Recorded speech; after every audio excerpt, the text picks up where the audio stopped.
Welcome to one nation Telugu news. ముందుగా headlines చూద్దాం. AP అసెంబ్లీలో సాగునీటి ప్రాజెక్టులపై స్వల్పకాలిక చర్చ. పవర్ పాయింట్ ప్రెజెంటేషన్ ఇచ్చిన చంద్రబాబు ఏపీకి అమరావతి, పోలవరం రెండు కళ్ళు వంటివని వెల్లడి. 2027 నాటికి పోలవరం పూర్తి చేస్తామని ధీమా.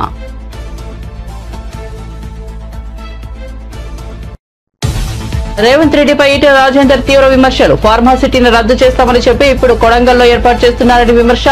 లగచర్లలో మాపై దాడి జరగలేదని కలెక్టర్లే చెబుతున్నారన్న ఈటెల రాజేందర్. ఎందుకు రాద్ధాంతం చేస్తున్నారని నిలదీత.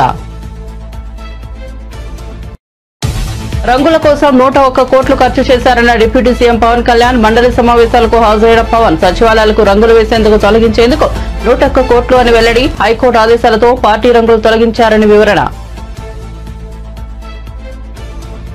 తెలంగాణలో కాంగ్రెస్ ప్రభుత్వ విజయోత్సవాలపై మాజీ మంత్రి హరీష్ రావు వ్యంగ్యాస్త్రాలు. ఏం సాధించారని విజయోత్సవాలు జరుపుకుంటున్నారని సీఎంని ప్రశ్నించిన మాజీ మంత్రి. అన్ని వర్గాలను సక్సెస్ఫుల్ గా మోసం చేశారని వ్యంగ్యాస్త్రాలు. కాంగ్రెస్ ప్రభుత్వంపై విమర్శలు దాడి చేసిన బీఆర్ఎస్ అగ్రనేత. ఇక వార్త వివరాల్లోకి వెళ్తే ఏపీ అసెంబ్లీలో నేడు రాష్ట్రంలోని సాగునీటి ప్రాజెక్టులపై స్వల్పకాలిక చర్చ జరిగింది. సీఎం చంద్రబాబు రాష్ట్రంలోని ప్రాజెక్టులపై సభ్యులకు పవర్ పాయింట్ ప్రెజెంటేషన్ ఇచ్చారు. ఏపీకి అమరావతి, పోలవరం రెండు కళ్ళు లాంటివని అభివర్ణించారు.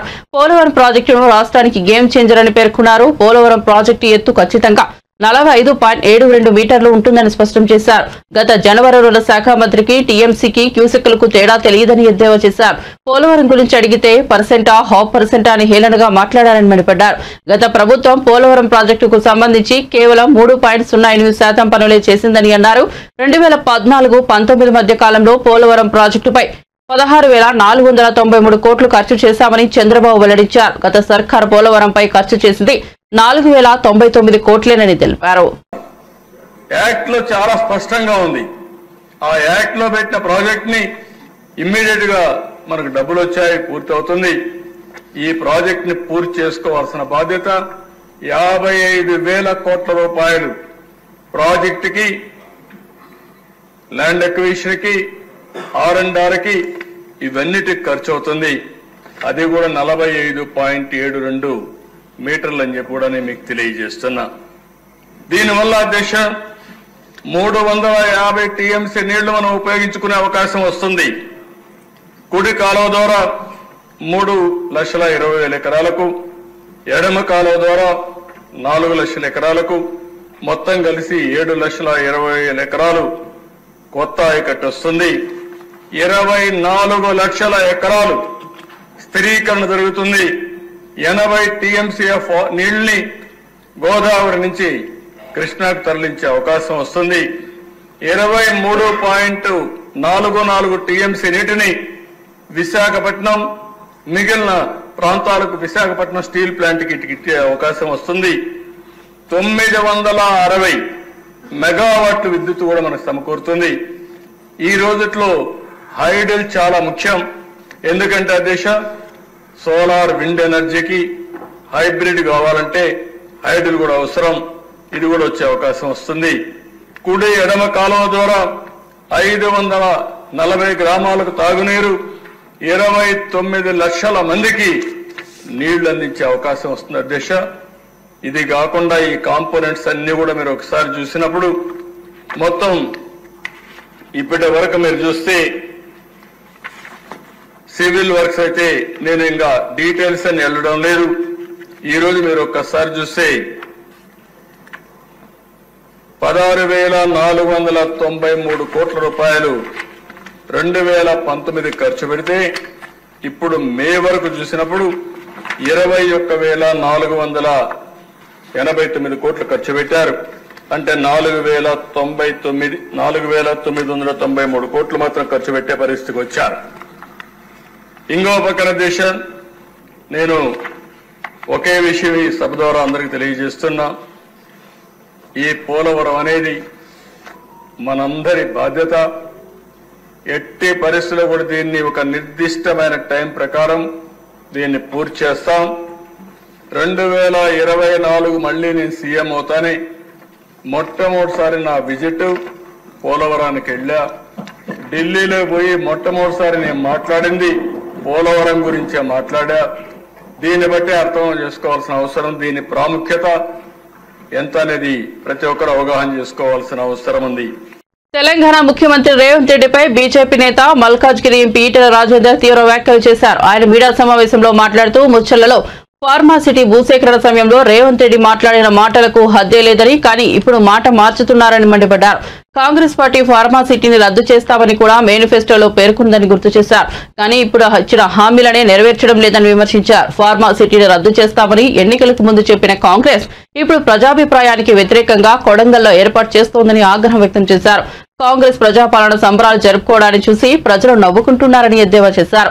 కాంగ్రెస్ అబద్దాల పునాదుల మీద రేవంత్ రెడ్డి పాలన కొనసాగిస్తున్నారని వ్యాఖ్యానించారు. ఈ ప్రభుత్వం అన్ని రంగాల్లో విఫలమైందని ప్రజలు కూడా చర్చించుకుంటున్నారని ధ్వజమెత్తారు. ఇవాళ ఫార్మాసిటీని రద్దు చేస్తా అని చెప్పిన మీరు, ప్రజాభిప్రాయ సేకరణతో మేము నిర్ణయం తీసుకున్నాను. మీరు కొడంగల్లో ఎందుకు మళ్ళీ మీరు ప్రజలు గత 8 నెలలుగా మాకు ఫార్మాసిటీ వద్దు, మా గ్రామాలలో మా చిచ్చు పెట్టకండి, మాకు ఇక్కడ ఎకరం భూమి 40 నుంచి 60 లక్షలు ఉన్నది, మీరు ఇస్తా అంటున్న డబ్బు 8 లక్షలు 10 లక్షల రూపాయలు, ఈ డబ్బు మాకు వస్తే తాగి ఖర్చు పెట్టుకుంటాం, భూమి నుంచి వేరైపోతే దిక్కులేని పక్షులం అయిపోతాం, కొన్ని వేల సంవత్సరాల నుంచి ఇక్కడ గ్రామాల్లో ప్రజలకి అక్కడ చేర్చుకొని అన్నం పెట్టగలిగే తల్లికి భూతాల్ని మాత్రమే ఎందుకు ఈ భూముల మీద మీరు కన్నేసిందని చెప్పి రైతులు ససేమిరా ఇవ్వనని చెప్పిండ్రు. వాళ్ళకు వాళ్ళే పాదయాత్రలు చేసిండ్రు, వాళ్ళకు వాళ్ళే ధర్నాలు చేసుకున్నారు. కనపడ్డ వాళ్ళందరికీ దరఖాస్తు ఇచ్చి కాళ్ళు మొక్కిళ్ళు దండం పెట్టిండ్రు. చివరికి ఇంత జరిగినా కూడా ప్రభుత్వం వెనుకకు తగ్గకుండా బెదిరించుడు, మీరు కనుక ఇవ్వకపోతే మీ అంతు చూస్తామని చెప్పి చేయడం ఇవన్నీ జరిగినాయి. జరిగిన తర్వాత మొన్న మళ్ళీ కలెక్టర్ గారు ప్రజాభిప్రాయ సేకరణ కోసం పోయింది. అంటే ఇంత జరిగిన తర్వాత కూడా పోకూడదు. వాస్తవంగా అక్కడి ప్రజానికం అంతా కూడా మేము 8 నెలలుగా మొరబెట్టుకున్న మమ్మల్ని పట్టించుకొని మీరు ఇవాళ మా పల్లెలకు ఎట్లా వస్తుందని చెప్పి వాళ్ళను ఎలగొడితే స్వయంగా కలెక్టర్ గారు చెప్పిండ్రు మా మీద దాడి జరగలేదని చెప్పి వాళ్ళని ఆ ప్రజల మీద 100 మంది పోలీసులు రాత్రిపూట దాడి చేసి ముసుగులు కట్టుకొని వాళ్ళ ముఖాల మీద బట్టలు కప్పి వాళ్ళు హింసించినటువంటి తీరు ఇవాళ యావత్ తెలంగాణ సమాజం, గిరిజన సమాజం కావచ్చు, దళిత సమాజం కావచ్చు, పేద రైతాంగం కావచ్చు కన్నీళ్ళు పెడతా ఉంది. వాళ్ళు అనుకుంటున్నారు ఈ లగిచెర్ల చుట్టుపక్కల 4 ఊళ్ళకు సంబంధించిన సమస్య అనుకుంటున్నారు. కానీ ఇవాళ వాళ్ళకైంది గతి, రేపు మాకైతేనటువంటి భయం ఉన్నది వాళ్ళకి. ఇప్పటికే పోలేపల్లిలో భూములు కోల్పోయినటువంటి రైతులకి ఇవాళ ఈయన చెప్పినట్టు వాళ్ళు చెప్పినప్పుడు ఉద్యోగాలను కూడా మీకే ఇస్తామని, ఏ ఉద్యోగాలు లేవు. కప్పులు కడిగే ఉద్యోగాలు, టాయిలెట్ కడిగే ఉద్యోగాలు, లిఫ్ట్ బాయ్లుగా ఉండేవాళ్ళు, అంట్లు తోమేవాళ్ళు, అటెండర్ నౌకరు తప్ప ఏ నౌకరు కూడా లేదు వాళ్ళకి. మళ్ళీ ఆ పోలేపల్లె సెజ్జులో పనిచేస్తున్న వాళ్ళు కూడా బయట రాష్ట్రాలకు వెళ్ళి ఎక్కడో వచ్చిన తప్ప అక్కడ కాదు. వీళ్ళు అన్న మాట ఏంటంటే, అయ్యా మేము ఇయ్యమని చెప్పిన తర్వాత కూడా ఎందుకు మమ్మల్ని ఇంత హింస పెడుతున్నారు, ఎందుకు పదే వస్తున్నారని చెప్తే ఇవాళ ఆ 8 నెలల పాటు ఉద్యమం నడిపినటువంటి వాళ్ళందరినీ కూడా ఐడెంటిఫై చేసి జైల్లో వాళ్ళు పోలీస్ స్టేషన్ తీసుకుపోయి 3rd డిగ్రీ ప్రయోగించారు. ఈ కాలు మీద 3 కూర్చున్నారట పోలీసులు, ఇది కాలు మీద 3 కూర్చున్నారట. ఆ టైర్ల రబ్బలతో కట్టినటువంటి వాళ్ళ 3rd డిగ్రీ వాడేటువంటి వాటితోటి 2 గంటల పాటు 2 hours కన్నీళ్లు పెడుతున్నా, మొత్తుకున్నా.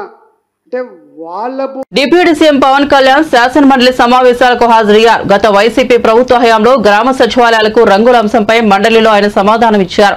గతంలో సచివాలయాలకు రంగులు వేసేందుకు, వేసిన రంగులు తొలగించేందుకు 101.81 కోట్లు ఖర్చు చేశారని వెల్లడించారు. రంగులు వేసేందుకు 49.8 కోట్లు, రంగులు తొలగించేందుకు 52.73 కోట్లు ఖర్చు చేసినట్లు వివరించారు. ఇతర కార్యాలయాలకు కూడా రంగులు వేశారని, ఆ ఖర్చులు సంబంధిత శాఖలు తెలియజేస్తాయని పవన్ తెలిపారు. హైకోర్టు ఆదేశాలతో పార్టీ రంగులు తొలగించి నిర్దేశిత రంగులు వేయడం జరిగిందని పేర్కొన్నారు.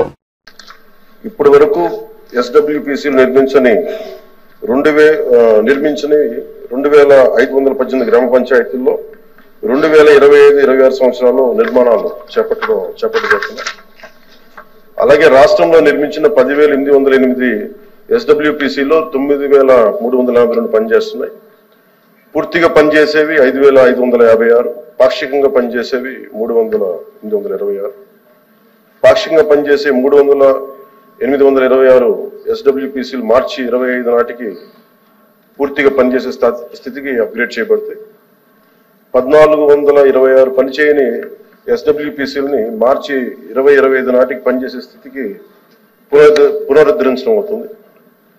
రాష్ట్రంలోని గ్రామ పంచాయతీలకి చెత్త నుండి సంపద సృష్టి కేంద్రాలుగా క్రమం తప్పకుండా నిర్వహించేందుకు వీలుగా ప్రభుత్వం అవసరమైన అన్ని చర్యలు తీసుకుంటుంది. తద్వారా 2026 చివరి నాటికి అవి స్వయం సమృద్ధిగా మారుతాయి. కేంద్ర 15వ ఆర్థిక సంఘం నిధులు మరియు గ్రామ పంచాయతీలు సాధారణ నిధులు SWPCల కార్యకలాపాలు మరియు నిర్వహణకు కేటాయించబడ్డాయి.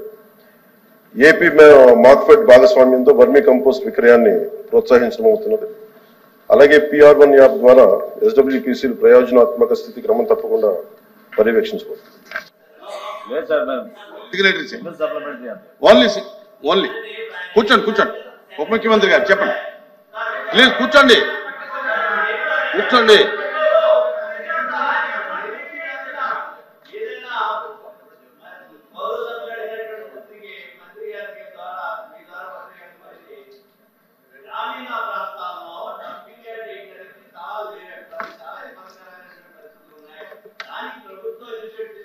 ల్యాండ్ ఎక్వేషన్ చేస్తే మాత్రమే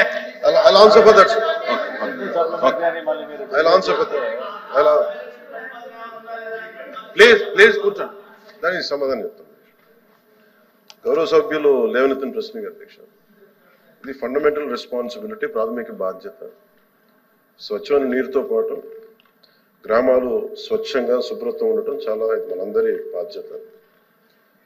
ఓకే, ఈ ప్రభుత్వం రాగానే గౌరవ సభ్యులు లేవనెత్తింది అసలు ఇంత చెత్త కలెక్ట్ అవుతా ఉంది. మెయిన్ మనకున్న సమస్య మనకి సరైన స్థలాలు లేవు దానికి సేకరించడానికి. వీటన్నిటిని దృష్టిలో పెట్టుకొని మన అధికారులతో కూడా కూర్చొని చెప్పింది ఏంటంటే, ఇప్పుడు మల్టీగ్రేడ్ వాటర్ స్కీమ్ లాగా అసలు మొత్తం మండల్ హెడ్ క్వార్టర్స్ గా ఉండి మెయిన్ ఈ డంపింగ్ యార్డ్స్ కి సంబంధించి ప్రతి గ్రామం నుండి ప్రత్యేకంగా కొన్ని బండ్లు పెట్టి చెత్తను సేకరణ, ఎందుకంటే కొన్నిసార్లు కొన్ని గ్రామాల్లో స్థలాల సేకరణ కొంచెం కష్టంగా, ఎందుకంటే కనీసం స్కూల్స్ కూడా సెంటు భూమి లేని గ్రామ పంచాయతీలు ఉన్నాయి అధ్యక్ష. అందుకని ప్రత్యేకించి మేము ఆలోచిస్తుంది ఏంటంటే, ప్రతి ఒక 10-12 గ్రామాలని ఒక ఉమ్మడిగా తీసుకొని వాటికి సంబంధించి ఒక కామన్ డంపింగ్ యార్డ్ ని తీసుకొని తెలంగాణలో కాంగ్రెస్ ప్రభుత్వం ఏర్పడి ఏడాది పూర్తయిన సందర్భంగా వరంగల్ వేదికగా నిర్వహించతలపెట్టిన విజయోత్సవాలపై మాజీ మంత్రి బీఆర్ఎస్ అగ్రనేత టి హరీష్ రావు సెటైర్లు వేశారు. విజయోత్సవాలు కాదు అపయోజోత్సవాలు జరపండి విమర్శించారు. కాంగ్రెస్ పార్టీ అన్ని వర్గాలను సక్సెస్ఫుల్ గా మోసం చేసిందని ఆయన వ్యంగ్యాస్త్రాలు సంధించారు. సీఎం రేవంత్ రెడ్డి వరంగల్ వేదికగా అన్ని వర్గాల ప్రజలకు క్షమాపణలు చెప్పాలని హరీష్ రావు డిమాండ్ చేశారు.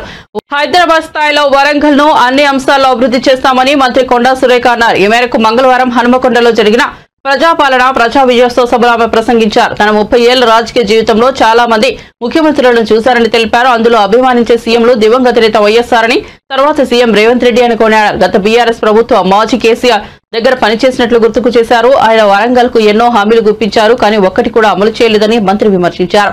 వరంగల్ ను మంచి నగరంగా అభివృద్ధి చేద్దామని సీఎం రేవంత్ రెడ్డి తనకు ఎప్పుడూ చెప్తుంటారని అన్నారు. ఆయనతో ఎప్పుడు వెహికల్లో ఎక్కినప్పుడు కూడా ఆయన ఒకటే మాట చెప్పేవాడు, అక్క హైదరాబాదు మనం ఏమి చెయ్యలేము, కానీ వరంగల్ నగరాన్ని మాత్రం మనం ఏ విధంగా అంటే ఆ విధంగా రూపుదిద్దుకునే అవకాశం ఉంది. కాబట్టి వరంగల్ని ఎన్ని ఫండ్స్ అయినా కూడా ఇచ్చి ఒక మంచి పట్టణంగా తీర్చిదిద్దడానికి మన వంతు సహాయం సహకారం తప్పకుండా ప్రభుత్వం నుంచి ఉంటుంది. దానికి మాస్టర్ ప్లాన్ అనేది చెయ్యాలని వారు కోరడం జరిగింది. మరి మా ఇన్ఛార్జ్ మినిస్టర్ శ్రీనివాసరెడ్డి గారు ఇక ఆయన పట్టుకున్నాడంటే ఉడుపు పట్టే వదిలిపెట్టాడు. ఇక అధికారుల వెంటపడి వేటాడి మరి మమ్మల్ని పదే రివ్యూ మీటింగ్స్ పెట్టించి మాకు ఒక ప్రణాళిక అంటూ సిద్ధం చేసి ముఖ్యమంత్రి గారి దృష్టికి తీసుకుపోవడం జరిగింది. మరి ముఖ్యమంత్రి 19వ తారీఖు వస్తున్నారు అంటే జనరల్గా ఏదో మహిళలకు సంబంధించిన మీటింగ్ పెట్టి వెళ్ళిపోతారేమో అని నేను అనుకున్నాను. కానీ గత వారం రోజుల నుంచి సెక్రటేరియట్లో జరిగిన హడావిడి అంతా ఇంత కాదు అని చెప్పక తప్పదు. అన్ని డిపార్ట్మెంట్స్ కూడా అలర్ట్ అయిపోయాయి. ఒక డిపార్ట్మెంట్ తర్వాత ఒక డిపార్ట్మెంటు వరంగల్లో ఏమేమి అవసరం ఉన్నాయని చిన్న పనులను కూడా చూసి వాటిని వివరాలు తెప్పించుకొని వాటన్నిటికీ కూడా జీవో ఇచ్చి దాదాపు ఈరోజు 4,500 కోట్ల రూపాయల నిధులు విడుదల చేస్తూ జీవోలు ఇచ్చి ఈరోజు ఇక్కడ శంకుస్థాపన కార్యక్రమం చేసినందుకు ఈ వేదిక మీద నుండి మరి సీఎం గారికి హృదయపూర్వక ధన్యవాదాలు మా వరంగల్ ప్రజల తరఫున తెలియజేస్తా ఉన్నానన్నా. మీ నమ్మకాన్ని వమ్ము చెయ్యము.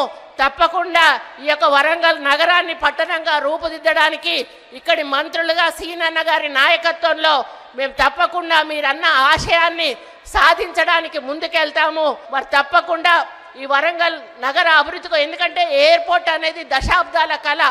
ఎయిర్పోర్టు కళను ఎవ్వరు కూడా సహకారం చేయలేకపోయారు. అది ఈరోజు మన రేవంత్ రెడ్డి అన్న వల్ల అవుతుంది. అండర్ గ్రౌండ్ డ్రైనేజ్ అనేది కూడా మా వరంగల్ ప్రజల కళ, అది కళగానే మిగిలిపోతుంది అనుకున్నా.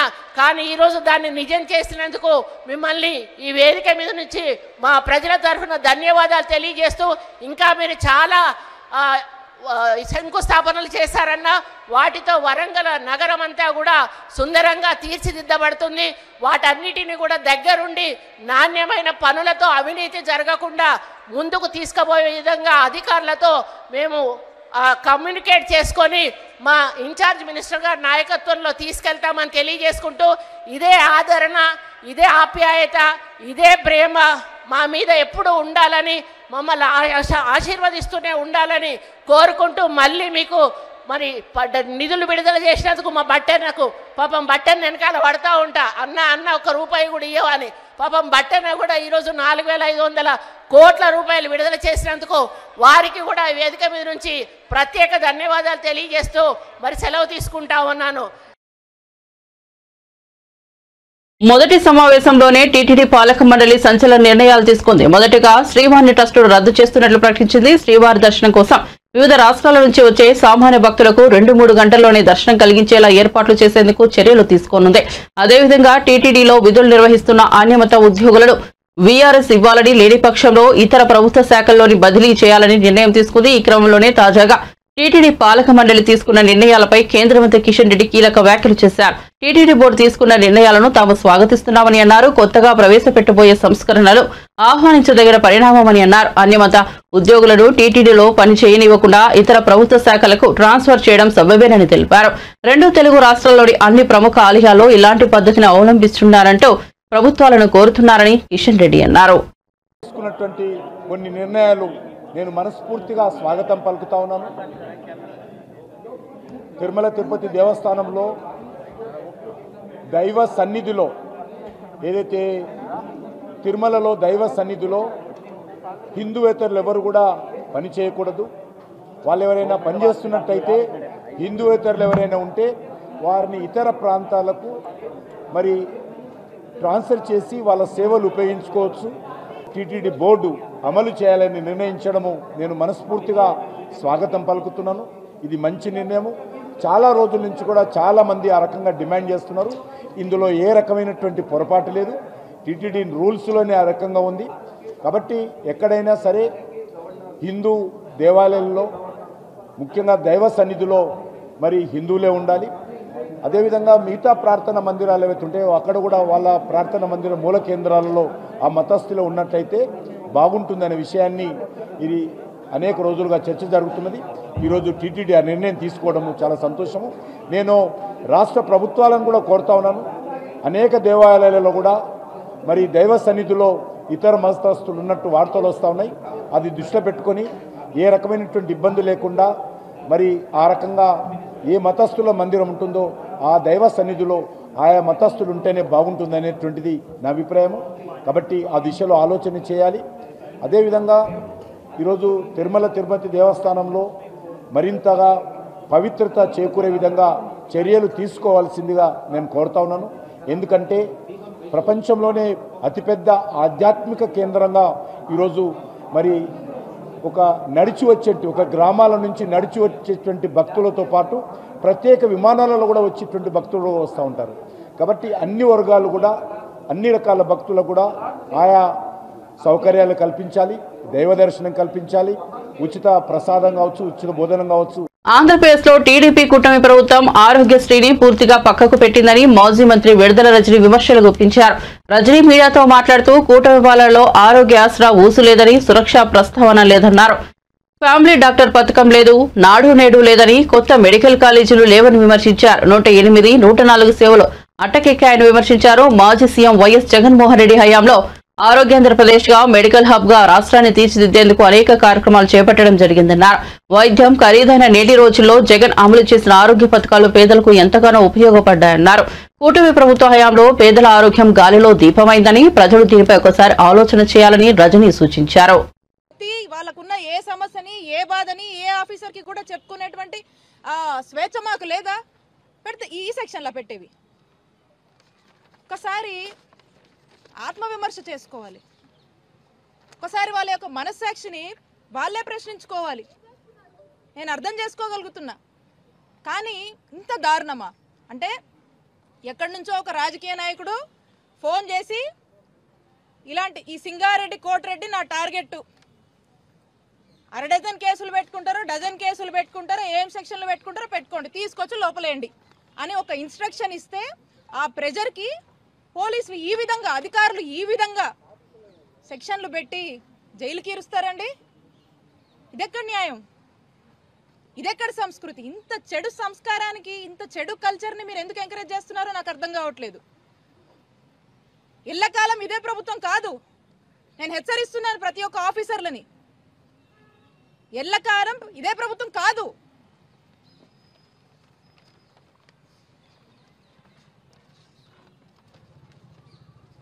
అలాగే లోపల మా సత్తెనపల్లి నియోజకవర్గానికి సంబంధించినటువంటి రాజశేఖర్ రెడ్డి అనే సోషల్ మీడియాకి చెందినటువంటి కుర్రాడిని కూడా, అతన్ని కూడా మేము పరామర్శించడం జరిగింది. అతను కూడా ఇదే బాధ చెప్తా ఉన్నాడు. ఎక్కడెక్కడి నుంచో కేసులు పెడుతున్నారు, ఎక్కడెక్కడి నుంచో ఏవో సెక్షన్లు అంటున్నారు, అసలు కనీసం నాకు సంబంధం లేని వాటిలో కూడా నన్ను లాగుతున్నారు ఏంటని చెప్పి అబ్బాయి చెప్తా ఉన్నాడు. ఏమవుతుందండి అసలు? ఈరోజు ప్రశ్నించే గొంతే ఉండొద్దు, ఈ ప్రశ్నించే గొంతులో గొంతు నొక్కేయాలి. వైఎస్ఆర్ కాంగ్రెస్ పార్టీలోని సోషల్ మీడియా చాలా యాక్టివ్గా ఉంటుంది. ఈ ప్రభుత్వము ఏవైతే మోసపు హామీలు ఇచ్చి సూపర్ 6 అని అవ్వని ఇవని చెప్పి మరి ఏ విధంగా అధికారంలోకి వచ్చారో, వాళ్ళు అధికారంలోకి వచ్చిన దగ్గర నుంచి కూడా వాళ్ళు చెప్పినటువంటి, వాళ్ళు మాట్లాడినటువంటి మాటలు, వాళ్ళు చెప్పినటువంటి మేనిఫెస్టో, వాళ్ళు చెప్పినటువంటి సూపర్ 6ల మీద ఏమాత్రం కూడా దృష్టి పెట్టలేదు. పైగా వాళ్ళు పెద్దగా చేసేటువంటి నమ్మకం కూడా ప్రజలకు కలగట్లేదు. ప్రజలకు కూడా ఒక ఆలోచనకు వచ్చారు, ఇవన్నీ కూడా ఈ అయ్యేవి కాదు, అనవసరంగా మోసపోయామనేటువంటి ఆలోచన ఆల్రెడీ ప్రజలకు వచ్చేసింది. ఏంటా అని ప్రశ్నిస్తే ఈ సోషల్ మీడియా వాళ్ళందరినీ కూడా ఈ విధంగా ఇబ్బందులు పెట్టి, ఈ విధమైనటువంటి హరాస్మెంట్ గురి చేసి, ఈ విధంగా జైలు పాలు చేసి మానసికంగా వాళ్ళని దెబ్బతీయడం, వాళ్ళ కుటుంబ సభ్యులు దెబ్బతీయడం. కానీ ఒకటే చెప్తా ఉన్నాను, ఇవన్నీ కూడా ప్రజలు గమనిస్తూ ఉన్నారు. మీరు ఒక కొత్త సాంప్రదాయాన్ని, ఒక చెడు సాంప్రదాయాన్ని ఏదైతే ఒక దానికి దారితీస్తూ ఉన్నారో ఇది కూడా కరెక్ట్ కాదు. ప్రజలు అన్నీ గమనిస్తున్నారు. కానీ ఎవరు కూడా మీరేదో పెట్టారని భయపడి, అధైర్యపడి ఏదో అని మీరు అనుకుంటే మాత్రం తప్పే. ఎవ్వరూ కూడా భయపడే పరిస్థితిలో లేరు. ధైర్యంగా ఎదుర్కొంటాం. మా నాయకుడు జగనన్న మాకు అండగా ఉన్నాడు. అందరూ ధైర్యంగా ఉండండి, ధైర్యంగా ఎదుర్కొందాము. మళ్ళా మనకు మంచి రోజులు వస్తాయి. ఈ అన్నీ కూడా భయపడే రకాలం కాదు. మేము ఇంకా ధైర్యంగా నిలబడతాం, ఇంకా కలిసికట్టుగా పోరాడతామని తెలియజేసుకుంటున్నాను.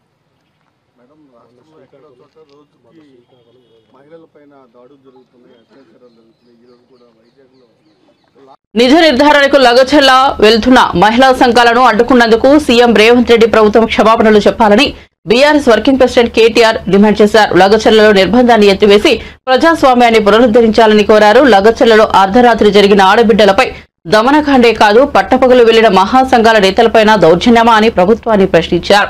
నిజ నిర్ధారణకు వెళ్లిన వారిని కాంగ్రెస్ ఎందుకు అడ్డుకుంటోందని, వాస్తవాలను తొక్కిపెట్టాలని ఈ సర్కార్ ఎందుకు ప్రయత్నిస్తోందని నిలదీశారు.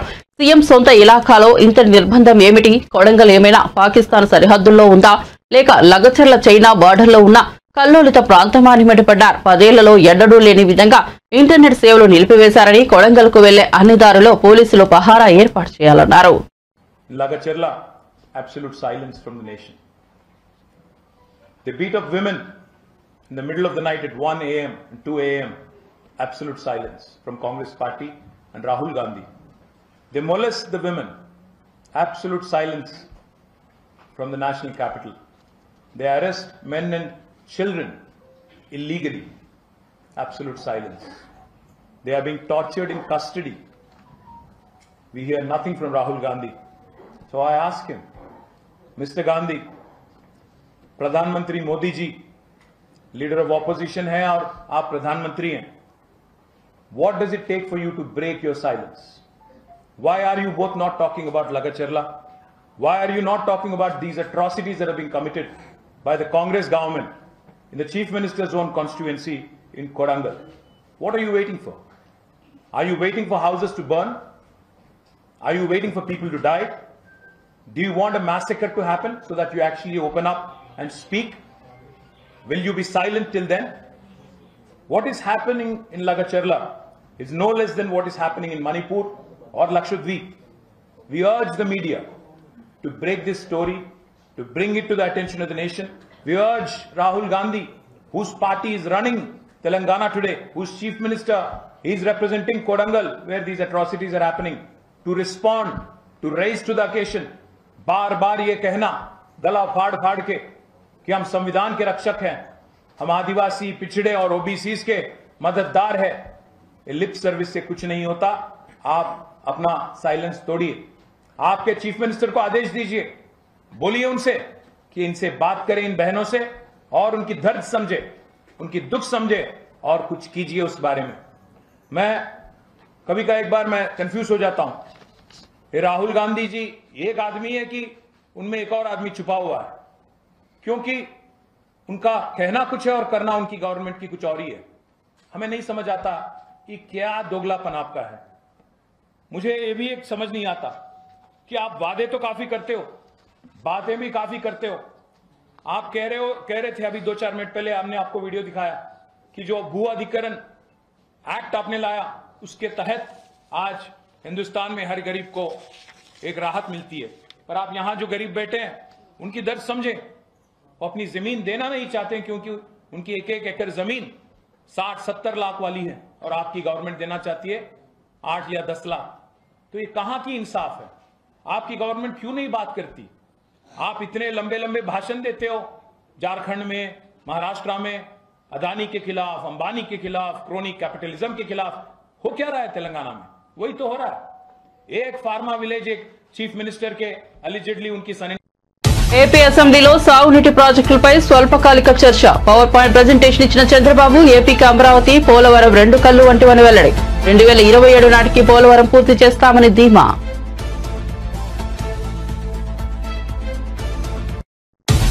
రేవంత్ రెడ్డిపై ఈటెల రాజేందర్ తీవ్ర విమర్శలు. ఫార్మాసిటీని రద్దు చేస్తామని చెప్పి ఇప్పుడు కొడంగల్లో ఏర్పాటు చేస్తున్నారని విమర్శ. లగచర్లలో మాపై దాడి జరగలేదని కలెక్టర్లే చెబుతున్నారన్న ఈటెల రాజేందర్. ఎందుకు రాద్ధాంతం చేస్తున్నారని నిలదీత. రంగుల కోసం 101 కోట్లు ఖర్చు చేశారన్న డిప్యూటీ సీఎం పవన్ కళ్యాణ్. మండలి సమావేశాలకు హాజరైన పవన్ సచివాలయాలకు రంగులు వేసేందుకు తొలగించేందుకు 101 కోట్లు అని వెల్లడి. హైకోర్టు ఆదేశాలతో పార్టీ రంగులు తొలగించారని వివరణ. తెలంగాణలో కాంగ్రెస్ ప్రభుత్వ విజయోత్సవాలపై మాజీ మంత్రి హరీష్ రావు వ్యంగ్యాస్త్రాలు. ఏం సాధించారని విజయోత్సవాలు జరుపుకుంటున్నారని సీఎంని ప్రశ్నించిన మాజీ మంత్రి. అన్ని వర్గాలను సక్సెస్ఫుల్ గా మోసం చేశారని వ్యంగ్యాస్త్రాలు. కాంగ్రెస్ ప్రభుత్వంపై విమర్శలు. దాడి చేసిన బీఆర్ఎస్ అగ్రనేత. మరిన్ని అప్డేట్స్ కోసం చూస్తూనే ఉండండి వన్ నేషన్ తెలుగు న్యూస్.